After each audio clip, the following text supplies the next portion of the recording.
আমাদের দেশে মৃগী রোগ কিন্তু খুবই কমন এবং আমরা মৃগী রোগের অনেক রোগী দেখতে পাই। তো যাই হোক, যেটা বলতে চাচ্ছি সেটা হচ্ছে মৃগী রোগের কিন্তু বিভিন্ন টাইপস আছে এবং এক রোগের জন্য আমরা এক ধরনের ওষুধ ব্যবহার করে থাকি। অনেকে ভাবেন যে মৃগী রোগের মনে হয় ১টা বা ২টা ওষুধই বাজারে প্রচলিত আছে এবং সেই ওষুধ দিয়ে চিকিৎসা করা হয়। এই ধারণাটা একেবারে ভুল।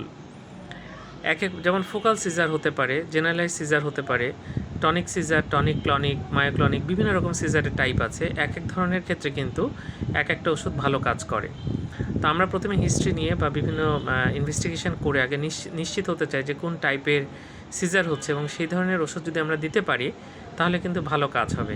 অনেক সময় ব্রড স্পেকট্রাম অ্যান্টিপিলেপটিক ড্রাগস থাকে যেগুলো অনেকগুলোতেই কাজ করে, কিন্তু দেখা যাচ্ছে সেগুলো কিন্তু সব ক্ষেত্রে কাজ হবে না এবং ওষুধ খাওয়ার পরে যদি আপনার এরকম খিঁচুনি হতে থাকে তাহলে আপনার ক্ষতি হবে। সুতরাং আগে সিজারের টাইপসটা জানতে হবে এবং সেই অনুযায়ী কিন্তু ওষুধ দিতে হবে। ধন্যবাদ সবাইকে।